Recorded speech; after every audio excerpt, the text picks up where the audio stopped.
कहते हैं कि इंसान जब अपनी ख्वाहिशों का गुलाम बन जाता है तो उसका दिल ही नहीं बल्कि आत्मा भी अंधी हो जाती है और फिर एक आग भड़कती है। ऐसी आग जो एक नहीं बल्कि कई जिंदगियों को जलाकर खाक कर देती है। आज की ये कहानी भी एक ऐसी ही अंधी आग का कड़वा सच है जिसने एक मासूम का सब कुछ छीन लिया और पीछे छोड़ गया खामोशी, खून और सवाल। नमस्कार, आदाब दोस्तों, मैं आपका साजिद सैफी हूं और आप हमारी खास पेशकश बेपर्दा देख रहे हैं।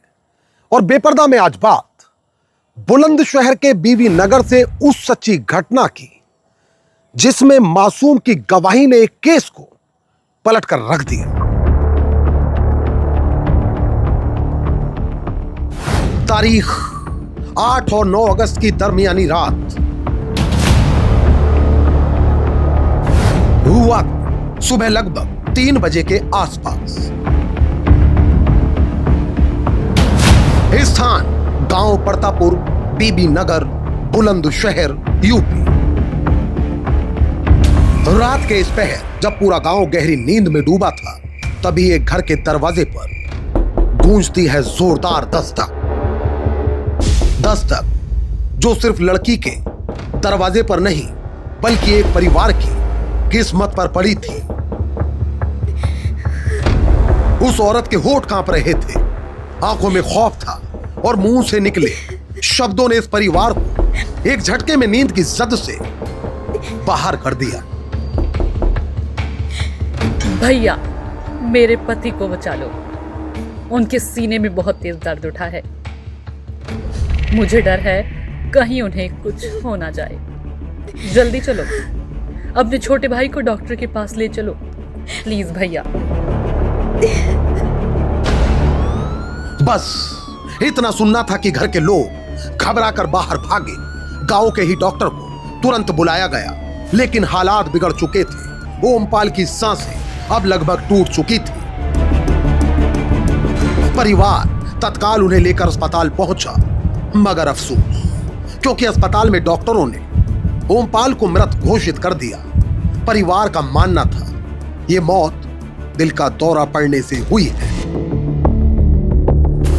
खैर, हिंदू रीति रिवाज से ओमपाल का अंतिम संस्कार कर दिया गया, लेकिन यह कहानी यहीं खत्म नहीं हुई, बल्कि यहां इस कहानी का वो नया अध्याय शुरू हुआ जिसने सब कुछ पलट कर रख दिया। दरअसल अंतिम संस्कार के बाद से ही घर में कुछ अजीब हो रहा था। रविकरण की 12 साल की बेटी जो हमेशा चहकती रहती थी अब वो खामोश हो रही थी। सवाल, क्या ये खामोशी किसी राज का इशारा है? क्या उसने वो देखा जो परिवार में और किसी ने नहीं देखा? क्या वो मासूम कुछ कहना चाहती है, और अगर हां तो आखिर क्या? इस पर हम जल्द लौटेंगे, मगर आइए उससे पहले जरा ओमपाल की जिंदगी पर नजर डालते हैं। 28 वर्षीय ओमपाल मेहनतकश इंसान, वह मजदूरी करके परिवार का पेट पालते थे। उनके 2 बड़े भाई रविकरण और देवी शरण, तीनों के घर एक दूसरे से ठीक सटे हुए। ओमपाल की शादी को 7 साल बीत गए। 2 बेटियां, बड़ी बेटी 4 साल की और छोटी सिर्फ 2.5 साल की। मौत वाली रात रविकरण की 12 साल की बेटी चाचा चाची के घर में सो रही थी और वही मासूम इस कहानी का सबसे बड़ी गवाह बनी। तारीख 9 अगस्त की शाम। वक्त शाम के लगभग 5 बजे। रविकरण और सुधा अपनी जिंदगी में लौटने की कोशिश कर रहे थे, तभी उनकी बेटी ने जो कहा उसने पूरे परिवार की दुनिया हिला दी। चूंकि उसने जो कहा वह कुछ इस प्रकार था। पापा जी, चाचा को हार्ट अटैक नहीं हुआ था। चाची ने चाचा जी को मार दिया। कल रात जब मैं कमरे में सो रही थी तो आंगन से अजीब अजीब आवाजें आई। मैं दरवाजे पर आई तो देखा चाची ने चाचा जी के हाथ पकड़ रखे थे और ताऊ जी के बेटे अभय ने चुन्नी से चाचा जी का गला घोंट दिया। ये सुनते ही घर के लोग सन्न रह गए। क्या मासूम की बातों में कोई सच्चाई थी या फिर ये सिर्फ उसकी गलतफहमी? लेकिन फिर खुलने लगी वासना और विश्वासघात की परतें। मैंने ये देखा है, चाची ने कॉल करी है, हमें भैया छत पे से आए हैं और उन्होंने फांसी के फंदे बनाए हैं। तो चाचा यहाँ लेटे हैं, मैंने नाड़ में फंदे डाले हैं और चाची ने उनका तकिया से मुंह दागा है। और जब मैंने डर के मारा, मैंने किसी को न बताई, इसलिए मैं चुप लेटी थी। कभी मुझे ना मार दे, मुझे डर लग रहा था। दिन निकले मैंने अपनी मम्मी को बताई, जब चाचा को शमशान घाट में लेकर चले गए थे। जब मैंने उसके बाद अपनी मम्मी को बताई। अच्छा, आप कहाँ पर थे जब मैं यहाँ लेटी थी?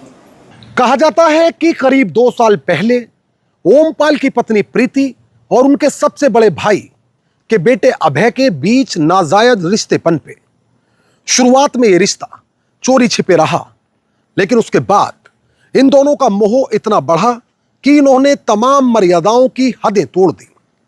कहा जाता है ओमपाल को शक हुआ तो उसने अपनी पत्नी को कई बार समझाने की कोशिश की, लेकिन हवस में अंधी हो चुकी पत्नी अब एक शैतानी फैसला कर चुकी थी।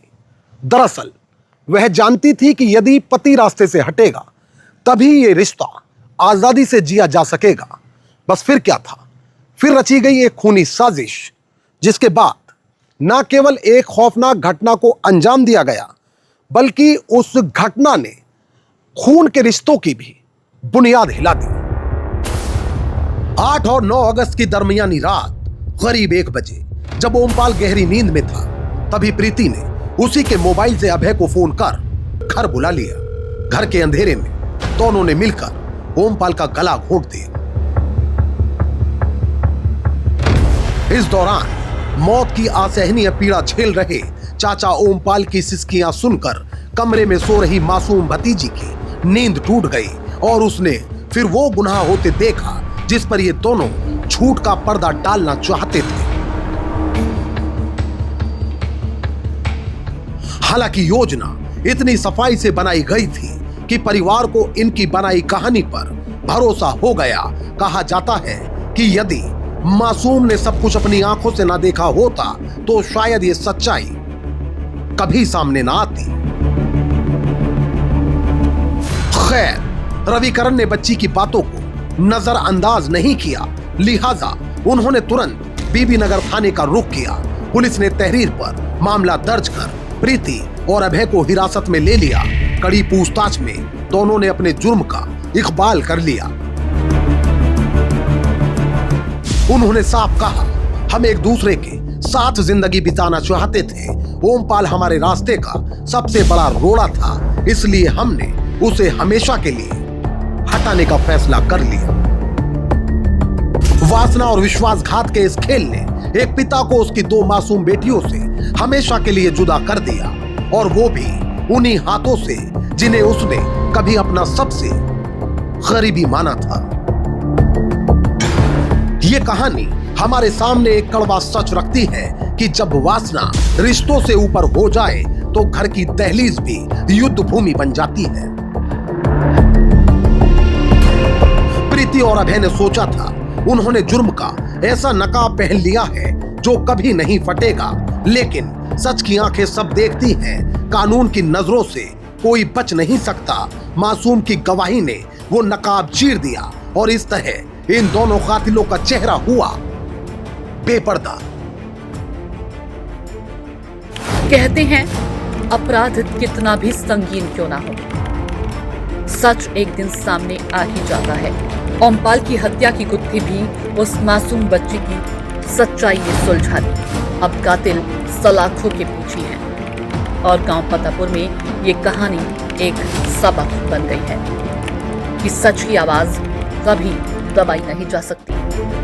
दोस्तों, आज की ये सच्ची घटना यूपी के जनपद बुलंदशहर से है। इस घटना को लेकर आपकी क्या राय है वह आप हमें कमेंट करके जरूर बताएं। और यदि आप हमारी कहानियां पसंद करते हैं तो हमारे चैनल को तुरंत सब्सक्राइब करके बेल आइकॉन दबा लीजिए और हमें सपोर्ट करने के लिए हमारे वीडियो के लिंक को अपने दोस्तों और रिश्तेदारों में भी शेयर कर दीजिए। यदि आप वीडियो फेसबुक या इंस्टाग्राम पर देख रहे हैं तो इसे लाइक कमेंट के साथ शेयर करना बिल्कुल ना भूलें। मोहित भाटी और अमजद राना के साथ चांद मलिक, क्राइम स्टोरीज अड्डा। तो दोस्तों, फिल वक्त मुझे दीजिए इजाजत, लेकिन यदि आप क्राइम स्टोरीज अड्डा पर बेपर्दा के और भी एपिसोड्स देखना चाहते हैं तो हमारे चैनल को तुरंत सब्सक्राइब कर लीजिए, बेल आइकॉन दबा दीजिए। इस रिपोर्ट को लेकर आपकी क्या राय है वह भी आप हमें कमेंट करके जरूर बताएं। और यदि आप चाहते हैं कि हमारे चैनल पर क्राइम की कहानियों का सिलसिला आगे भी मुसलसल बादस्तूर जारी रहे तो हमें सपोर्ट करिए। हमारे वीडियोस के लिंक को ज्यादा से ज्यादा लाइक और शेयर करिए। एक और नई कहानी के साथ हमारी आपसे फिर होगी मुलाकात और क्राइम स्टोरीज अड्डा पर फिर एक नया चेहरा होगा बेपर्दा। तब तक के लिए आदाब, नमस्कार, जय हिंद।